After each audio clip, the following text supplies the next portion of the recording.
નમસ્કાર મિત્રો, હું advocate Alpesh, legal and tax practitioner.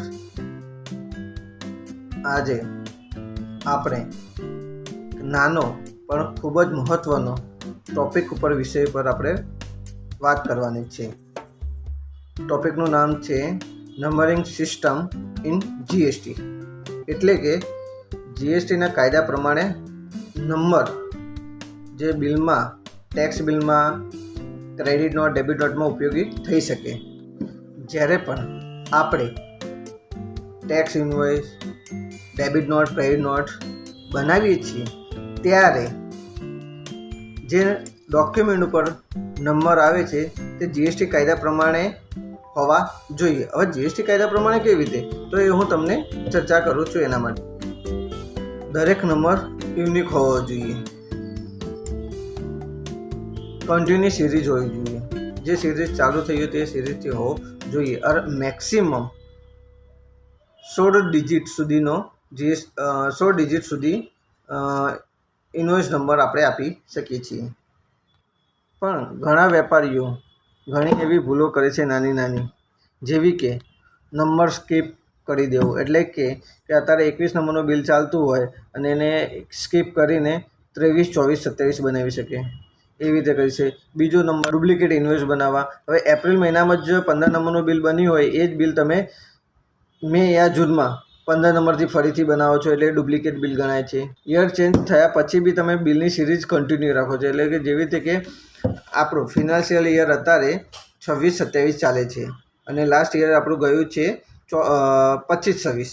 હવે 25-26ની અંદર લાસ્ટ જે 31 માર્ચ સુધી આપણું બિલ હતું 300 નંબરની સિરીઝનું. એટલે લાસ્ટ આપણું બિલ બન્યું 31 માર્ચે 300 નંબરનું.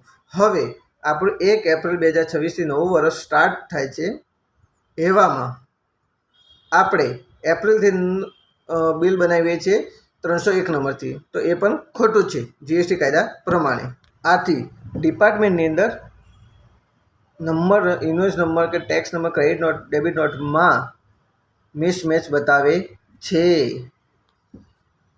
આવા નિયમો ફોલો ના થાય તો તેનાથી જીએસટી ડિપાર્ટમેન્ટમાં નોટિસ આવી શકે છે. તમારી આઈટીસી જે તમે ક્રેડિટ લીધી એ રિજેક્ટ થઈ શકે છે અને ઓડિટના ટાઈમે તમારે ઇસ્યુ આવી શકે છે. તેથી વેપારી મિત્રો, તમારે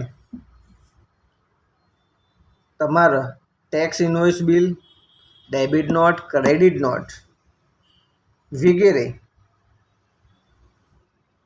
નોર્મલ અને સિસ્ટમ વાઇઝ જીએસટીના કાયદા પ્રમાણે હોવું જોઈએ. જે આપણે શરૂઆતમાં જ કીધું, યુનિક નંબરથી હોવું જોઈએ, કન્ટિન્યુ સિરીઝ હોવી જોઈએ અને વધુમાં વધુ 16 ડિજિટના હોવા જોઈએ. હવે દાખલા તરીકે હું તમને એક ઉદાહરણ આપું, એક્ઝામ્પલ. કાજ અલ્પેશ કન્સલ્ટન્સી સર્વિસ નામની એક કંપની છે.